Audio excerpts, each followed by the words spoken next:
नमस्कार दोस्तों, मेरा नाम है पवन श्रीवास्तव और मैं स्वागत करता हूं आपका आपके अपने यूट्यूब चैनल माई लाइब्रेरी 99 पे। तो दोस्तों, जैसा कि आप लोगों की बार बार डिमांड आती रही है इंग्लिश कंटेंट के साथ वीडियो लेके आने के लिए, तो इस न्यू ईयर पे मेरी तरफ से आप सभी को ढेर सारी शुभकामनाओं के साथ ये पहली वीडियो इंग्लिश कंटेंट के साथ प्रस्तुत की जा रही है। अगर आपको वीडियो अच्छी लगे तो प्लीज़ इसे लाइक करें, शेयर करें, कमेंट करें और अगर अभी तक आपने इस चैनल को सब्सक्राइब नहीं किया है तो सब्सक्राइब कर लें और बेल आइकन को दबाना ना भूलें। और दोस्तों, प्लीज़ मुझे मेरी आवाज़ के लिए क्षमा करें, क्योंकि आपको जैसा कि आपको पता है मैं अभी कश्मीर घूम के आया हूँ और मौसम चेंज होने की वजह से मेरा गला थोड़ा ख़राब है, तो शायद 1-2 दिन ऐसे ही रहने वाला है। चलिए शुरू करते हैं। हमारा पहला सवाल है, reviews and surveys are dash examination of information and literature on a particular subject और topic. So reviews and surveys are which type of examination? These are critical examination. Okay. Next question is, dash information system related to mostly government sponsored projects and programs such as nuclear energy mission, space research and like. So इस तरह के जो programmes हैं, इनके जो information system होते हैं वो किस तरह के इंफॉर्मेशन सिस्टम होते हैं? So these are mission oriented information system related to mostly government sponsored projects and programs such as nuclear energy mission, space research and like. Okay. Next question is, the two vital component of communication are physical media and dash carried by the media for the communication. So जो दो vital component हैं communication के, वो क्या है? एक तो physical media हो गया और दूसरा content carried by media for the communication. Okay. Next question is, information is made up of. Information किससे बनता है? सिंबॉलिक एलिमेंट से बनता है. नेक्स्ट क्वेश्चन है, knowledge is which form of information? Knowledge is organised form of information. ये तो सभी को पता है. ओके. नेक्स्ट क्वेश्चन पे चलते हैं, large scale of information world wide resulted in. Large scale of information world wide resulted in information society. Okay. आगे बढ़ते हैं. इन्फॉर्मेशन और knowledge that is packed in documents can be broadly grouped under how many categories? So इसको हम 3 categories में divide कर सकते हैं. सो हमने ऑलरेडी बात की हुई है इसके बारे में हिंदी वाली वीडियोस में, कि अगर डॉक्यूमेंट्स को हम डिवाइड करें कि इन्फॉर्मेशन और knowledge that is packed into documents, तो कितने टाइप के primary source of information, secondary source of information and tertiary source of information, ये 3 तरह के होते हैं. ओके. नेक्स्ट पे चलते हैं, which one is not a characteristic of information society. So हमें बताना है कि कौन सा इन्फॉर्मेशन सोसाइटी का कैरेक्टरिस्टिक नहीं होता. हमारा ऑप्शन है, हमारे पास 4 ऑप्शन हैं. Information is used as an economic resource. It is possible to identify greater use of information among society. It is spread all over. The development of an information sector within the economy. So इन चारों में से जो most appropriate option होगा हमारा वो होगा it is spread all over. मतलब कि जरूरी नहीं है कि इन्फॉर्मेशन सोसाइटी में इन्फॉर्मेशन जो है वो चारों तरफ फैली हुई हो. नेक्स्ट क्वेश्चन पे चलते हैं, who develop the term information society.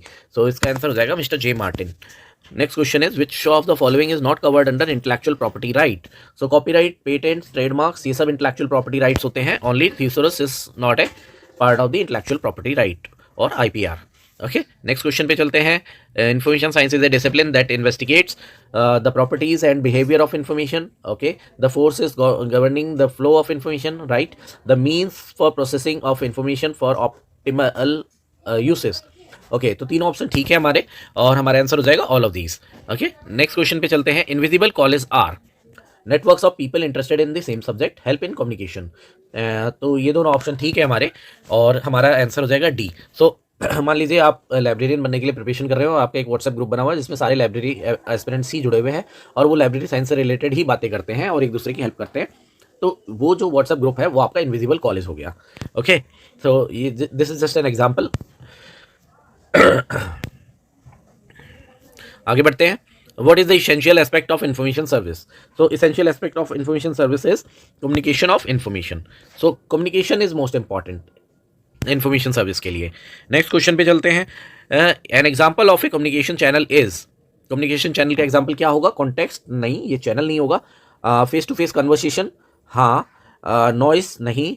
None of the above नहीं. तो हमारा आंसर हो जाएगा B, face to face conversation. Next question is, which is the real process to gain knowledge from information. तो जो इसकी हमने हिंदी वाली वीडियो में भी, फर्स्ट वीडियो में बात ऑलरेडी की हुई है. What is the real process to gain knowledge from information.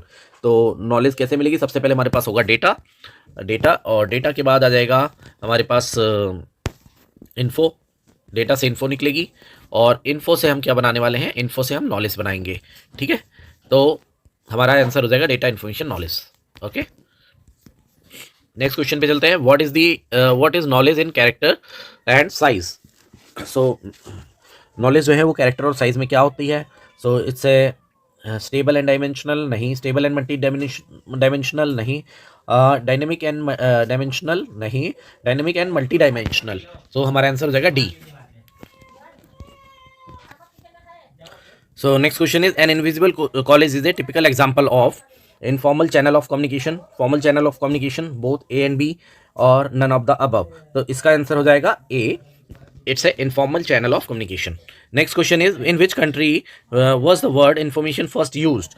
Information word को किस country में सबसे पहले यूज किया गया? तो answer is USA. Next question is, the information is treated as power, right? Power की तरह भी यूज होता है इंफॉर्मेशन, और resource, okay, and product, right? So answer is all of the above. Next question is, what is most important thing for research and development programmes of a country nowadays? तो सबसे ज़्यादा important क्या चीज़ है? It's information. Next question is, information is a raw data, processed data, input data, unorganized data. So information is a processed data. Okay. Next question is, in modern time all the activities of the human are centered on. So in modern time all the activities are centered on information. So information के बिना कुछ भी नहीं कर सकते हम, right? Next question पे चलते हैं. Information may be categorized into following three parts.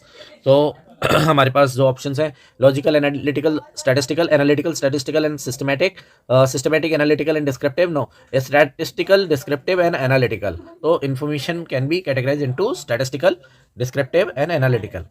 So answer is D. Next question is, which of the following is not the attribute of information? So it has no colour and no physical form. Second option is, it is dynamic but not still. Third option is, it can be explained, and fourth option is, it cannot be evaluated. So हमारा जो answer है वो ये हो जाएगा, it cannot be evaluated. ऐसा नहीं है, information can be evaluated. Okay, तो नेक्स्ट क्वेश्चन पे चलते हैं. नेक्स्ट क्वेश्चन है हमारा, the data which have been processed into a form that is meaningful to the recipient is known as. So data जो है उसको प्रोसेस कर दिया गया है और अब वो रिसिपिएंट के लिए एक मीनिंगफुल इन्फॉर्मेशन बन गई है. तो देखिए मेरे मुंह से आंसर निकल गया, इसका आंसर हो जाएगा इन्फॉर्मेशन. नेक्स्ट क्वेश्चन है, who amongst the following try to differentiate between information and knowledge in context to information theory? So इनमें से किसने जो है इन्फॉर्मेशन एंड नॉलेज इनमें से किसने जो है information and knowledge in context to information theory differentiate करने की कोशिश की है इन्फॉर्मेशन एंड नॉलेज को? सो इसका आंसर है mister Yovits. Next question is, what has made the development more speedy than ever before? So answer हो जाएगा इन्फॉर्मेशन.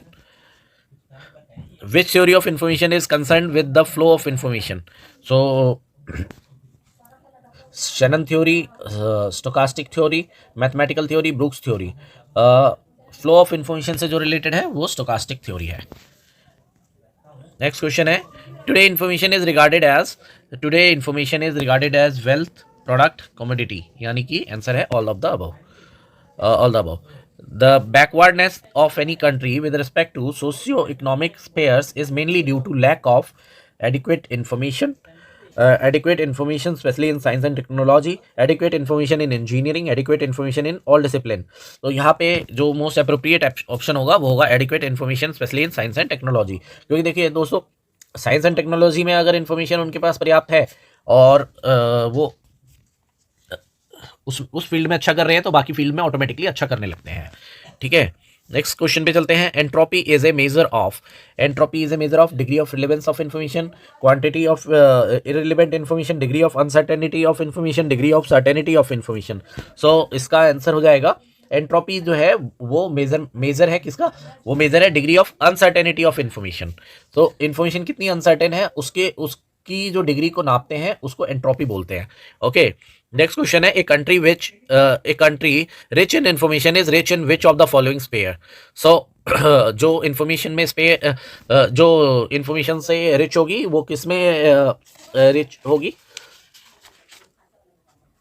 सो नेक्स्ट क्वेश्चन है, a country rich in information is rich in which of the following sphere? So a country rich in information is rich in socio-economy spheres.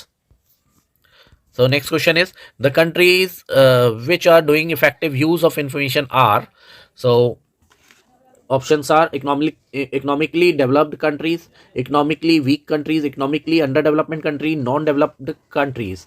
So answer is economically developed countries. Next question है who gave the question.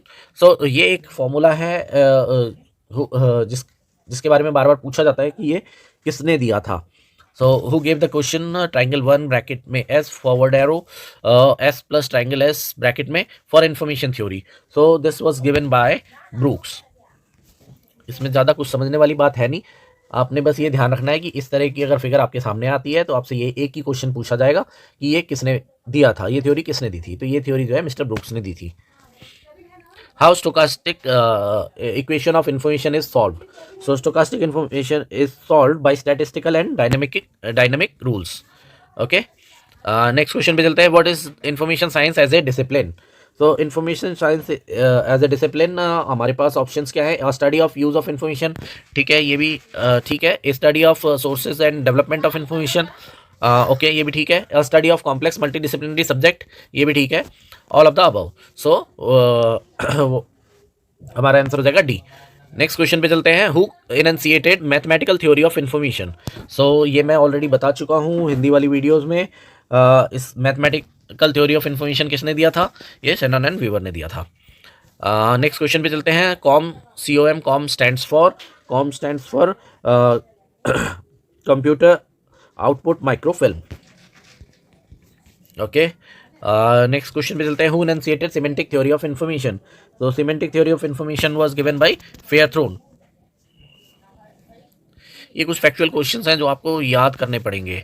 मतलब आप बार बार उसको revise कीजिए, बार बार videos को देखिए, बार बार उन questions को सुनिए, बार बार रीडिंग कीजिए, तो ये आपको याद हो जाएंगे. Who produce the following definition of information science. Information science is the discipline that deals with the processes of storing and transferring of information. So ये definition जो है वो किसने दी है? So ये definition जो है ये हमें मिलेगी एनसाइक्लोपीडिया ब्रिटानिका में. Who produced the following definition of information science? Information science is the discipline that deals with the processes of storing and transferring of information. So ये जो definition है ये कहाँ पे दिया हुआ है? ये एनसाइक्लोपीडिया ब्रिटानिका में दिया हुआ है. मैं रिपीट कर रहा हूँ क्योंकि ये क्वेश्चन बहुत इंपॉर्टेंट है. Who suggested that information is data of value? ये किसने data of value for decision making. So ये किसने सजेस्ट किया था? तो ये सजेस्ट किया था विटमोर एंड योविट्स ने. नेक्स्ट क्वेश्चन पे चलते हैं. In which year Shannon and Weaver enunciated the mathematical theory of information. Mathematical theory of information कब दिया गया? So this was given in 1949. Next is who suggested that the amount of information in a message is dependent on the size of words contained in a message. ये किसने suggest किया था?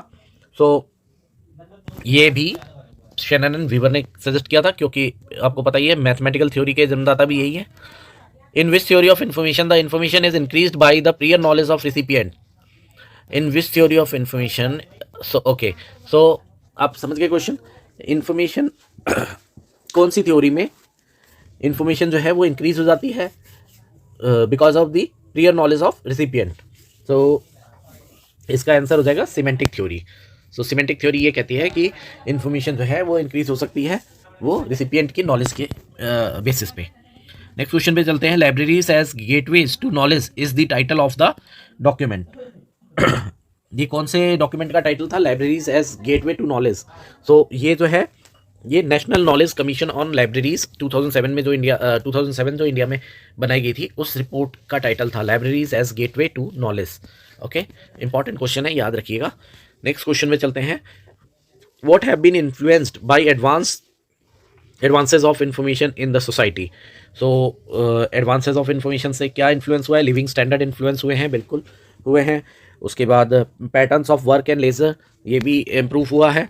The education system and market places. So सभी कुछ जो है वो influenced हुए हैं इन्फॉर्मेशन सोसाइटी में, इन्फॉर्मेशन के एडवांस होने से सोसाइटी में.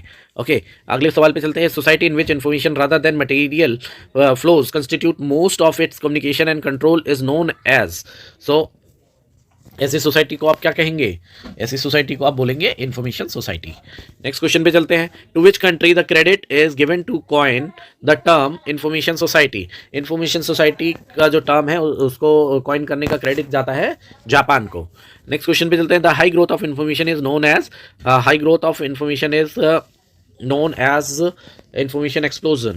Next question is, what is called information society? The options are the society in which all the functions are related, the society which depends on information for all its developments, the society in which information is being marketed. So इनमें से information society and D is the society which is based on information. So इनमें से आप information society किसको कहेंगे? इन चारों को ही इंफॉर्मेशन सोसाइटी कहेंगे। सॉरी हाँ, तो अगला क्वेश्चन है, what is called information society? और options are, first the society in which all the functions are related, नहीं ये नहीं होगा। Next is the society which depends on information for all its developments, ये भी नहीं होगा। The society in which the information is being marketed, तो नहीं ये भी नहीं होगा। The society which is based on information, हाँ ये होगा। सो जो सोसाइटी इंफॉर्मेशन पे ही बेस्ड है उस सोसाइटी को इंफॉर्मेशन सोसाइटी कहा जाएगा। ओके, तो अभी के लिए इतना ही दोस्तों। आई होप आपको ये वीडियो पसंद आई होगी। आज से हमने इंग्लिश वाली वीडियो की सीरीज़ स्टार्ट कर दी है और अब आपको डेली इंग्लिश की वीडियोस भी मिलती रहेंगी। तो प्लीज़ स्टे ट्यून्ड। अगर आपको वीडियो अच्छी लगी हो तो प्लीज़ लाइक करें, शेयर करें, कमेंट करें, और अगर अभी तक आपने चैनल सब्सक्राइब नहीं किया है तो सब्सक्राइब कर लें। और हाँ please excuse me for my throat, my voice. मैं घूम के आने के बाद से मेरा गला थोड़ा ख़राब है, इसलिए वॉइस थोड़ी सी ऐसी आ रही है। तो आई होप ये जल्दी 1-2 दिन में ठीक हो जाएगा, तो वॉइस ठीक आने लगेगी। तब तक के लिए please excuse me and thank you for watching. Bye bye.